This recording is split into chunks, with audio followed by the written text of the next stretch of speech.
Salut à tous, salut l'équipe, salut l'élite, c'est Linux, on est sur YouTube et vous êtes sur Rap and Foot. Il fallait que je fasse cette vidéo. On affronte l'adversaire qu'on connaît bien, l'Olympique de Marseille.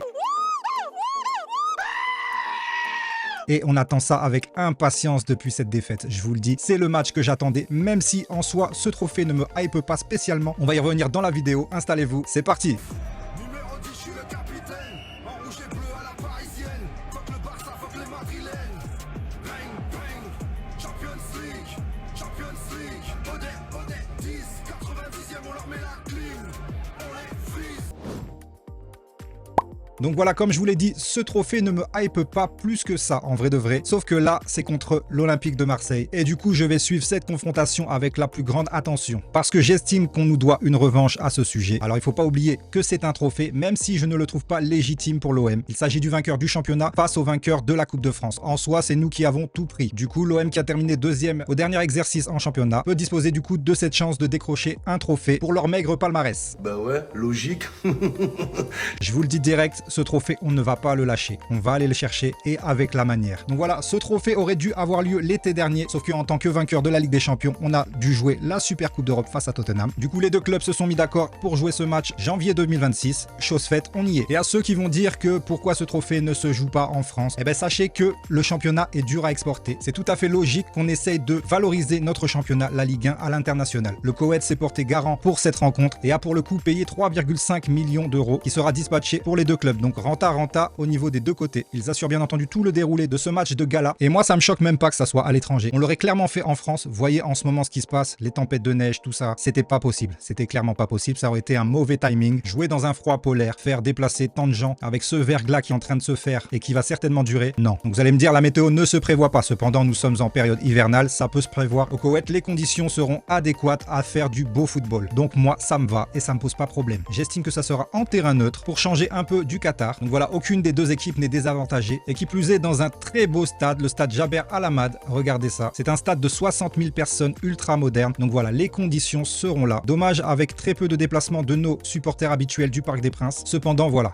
les conditions seront parfaites dans un stade ultra moderne, je répète. La VAR sera là, un arbitre français notamment sera au sifflet. Monsieur Thomas Léonard qui arbitre en Ligue 1. Et voilà, très beau match en perspective qui me hype sur le plan adversité, pas tellement sur le plan trophée, parce que je donne très peu de crédit de légitimité à Marseille. Marseille est tout simplement là par défaut. Tel un match de boxe ou de MMA que tout le monde attendrait. Et un des deux adversaires se blesse à quelques jours, quelques semaines de l'événement. On y colle et on y greffe un champion intérimaire, peu importe. Vous voyez un peu dans quel sens je veux amener la chose. Mais au final, ça me déplaît pas. Ça sera pour nous une opportunité de régler quelques soucis avec eux. J'estime que le match qu'on a perdu en Ligue 1 ne valait que 3 points. On va pas s'enflammer. Donc voilà, je pense qu'on va prendre ce match très au sérieux avec double motivation au menu. Et voyez ces Marseillais qui sont déjà arrivés depuis hier. Nous sommes actuellement mardi. Ils sont arrivés depuis lundi tellement qu'ils sont hypés eux-mêmes. Leur président a fait le déplacement. Il est très content. Il a ramené son bouquet. Regardez la tête de l'homme au milieu de la photo. Il est très choqué. Choqué du bouquet de fleurs. Donc non, monsieur Longoria, n'essayez pas de sympathiser avant l'heure. Le PSG sera bien entendu prêt pour vous accueillir. On part directement sur les 5 derniers matchs du Paris Saint-Germain et les 5 derniers de Marseille pour voir la forme actuelle du moment en ce début d'année, en cette deuxième partie de saison 2025-2026. Et ce qu'on peut voir, c'est que le Paris Saint-Germain a terminé l'année 2025 très fort et l'a entamé dans la même dynamique. Pour nous, 0 défaite. Il y a ce match nul à Bilbao en Champions qui, vous verrez, sera anecdotique à la fin de cette phase régulière de Champions. Une victoire à Metz avec un énorme turnover, 3-2. Cette victoire en coupe intercontinentale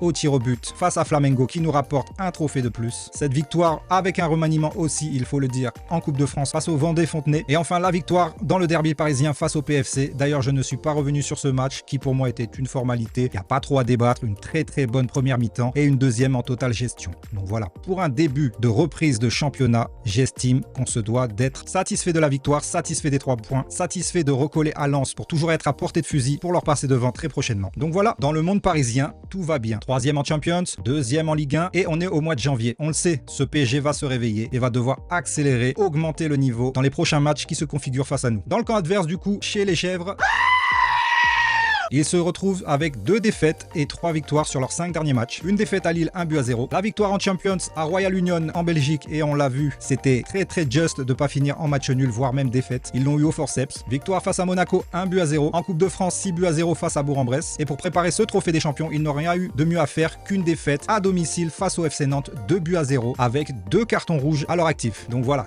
totale décomposition. Je sais pas si c'est le fait que certains de leurs joueurs soient à la canne ou peut-être blessés, je ne sais pas. En tout cas, ils ne se sont pas mis dans de très bonnes conditions pour nous affronter et je crains le pire pour eux. Et d'ailleurs, j'en suis très content. Je pense qu'on va leur mettre une sacrée bip bip bip. Ouais, j'y crois sincèrement. Pour moi, ce Paris Saint-Germain va au moins terminer ce match à 2 buts d'écart au minimum. Le Marseille que j'ai vu le week-end dernier ou sur d'autres matchs d'ailleurs n'est pas vraiment plaisant à voir. En tant que Parisien, oui, je suis confiant, on va se le dire. Pour moi, il n'y aura pas photo sur ce match. C'est un match pour un trophée. C'est un match limite de revanche par rapport à ces défaites qu'on a eues cette année. C'est l'adversaire préféré des Parisiens ces dernières années. Donc voilà. Côté parisien, vous le savez, Achraf Hakimi et Ibrahim Mbaye sont à la canne. Madved Safonov, Kang Lee et Quentin Djantou sont eux blessés. Mais cette fois-ci, on a le retour du Ballon d'Or Ousmane Dembélé, de Désiré Doué. Et on a vu au dernier match, qu'est-ce que ça fait mal. Mais qu'est-ce que ça fait mal quand on retrouve cette doublette accompagnée d'un Gvara ou d'un Barcola. C'est du régal. Côté phocéen, ils ont déjà actuellement 2 suspendus du fait des 2 cartons rouges qu'ils ont pris. Le trophée des champions étant une compétition française, les cartons rouges se poursuivent sur ce match. Donc du coup, Arthur Vermeuren et Bilal Nadir seront suspendus face à nous. Ils ont Aguerd à la canne avec le Maroc, mais peuvent compter sur un retour de Medina, de Junior Traoré et d'Amin Gouiri. Balardi, il me semble qu'il fait son retour aussi. Donc voilà, les forces s'équilibrent pour eux. Cependant, Aguerd en moins, c'est très préjudiciable et on l'a vu. Et on va encore le voir dans leur prochain match, tant qu'il n'est pas revenu de la canne. Ils peuvent compter aussi sur Greenwood, qui est très en forme actuellement, meilleur buteur de la Ligue 1, mais on sait le museler. Voilà. Donc voilà, ce classique du football français a déjà été opposé à 110 reprises de manière globale et générale dans toutes les compétitions confondues. Il y a eu 53 victoires parisiennes contre 36 pour Marseille. Et seulement 21 matchs se sont terminés en match nul. Donc j'estime que vous pouvez oublier cette option pour ce match. Et je vais partir direct sur les compos probables que la presse voit actuellement. Donc ça serait du Chevalier au goal. Je pense que là, il n'y a pas photo. Safonov étant blessé. Chevalier sera reconduit. Et d'ailleurs, en parlant de lui, c'est un match test pour lui. J'estime qu'il doit nous sortir une top performance. Un clean sheet même. C'est le moment de se rattraper. Voilà, c'est un match pour lui. C'est un match pour qu'il reprenne sa place, pour qu'il reprenne confiance, etc. Chevalier sera au goal dans tous les cas. Zahir Emery, top performant en ce moment. Ce joueur est une masterclass. Je me demande même s'il faudrait pas qu'il se professionnalise à ce poste de latéral droit parce qu'il nous en ferait oublier Hakimi. Hakimi est un cran au-dessus, c'est vrai, à son prime bien entendu. On verra à quel niveau il va revenir une fois que le Maroc aura fini sa compétition. Mais voilà, pour moi je suis très confiant et l'absence d'Hakimi, du moins pour ce genre de match, ne se fait absolument pas ressentir. Bravo Warren, continue comme ça. Marquinhos Pacho pour moi sera la charnière effectivement de ce match. Marquinhos pour ce côté Grinta. Zabarni, je sais pas, ces derniers temps, beaucoup de fautes inutiles, un très mauvais placement, une très mauvaise lecture de la profondeur. Voilà, il n'est pas très rassurant, on va se le dire.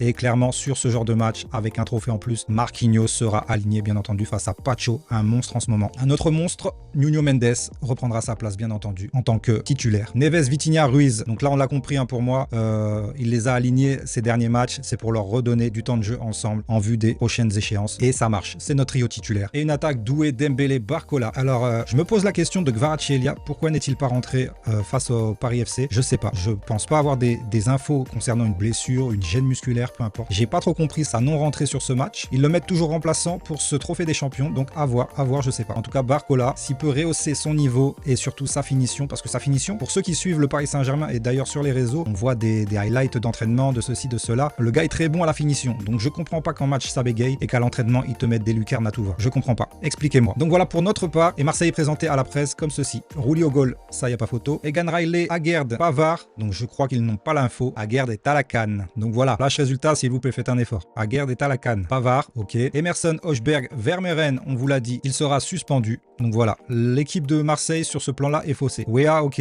Pekchao, Greenwood, Aubameyang. Pas de souci sur ça. Ça devrait être ça. Mais voilà. Leur équipe ne sera pas telle qu'elle sur papier. Ce qui fait que je pense sincèrement que le PSG va sortir une masterclass et rectifier le tir concernant cette défaite du début de saison. Je suis très confiant. Et si vous voulez un prono de votre Bouglinix, je vais partir sur un 3-0 propre, net et sans bavure. Marseille ne sera pas méchant face à nous. On va être très méchant par contre. Il y a un trophée à aller chercher et avec la manière. Donc voilà, dites-moi en commentaire ce que vous en pensez, mais pour moi ça va être du gâteau, du caviar. Et on se retrouve pour le débrief du match au lendemain de la rencontre avec un nouveau trophée, espérons-le. C'était Linux, je vous souhaite une bonne soirée, une bonne journée et à la prochaine. Ciao ciao ciao.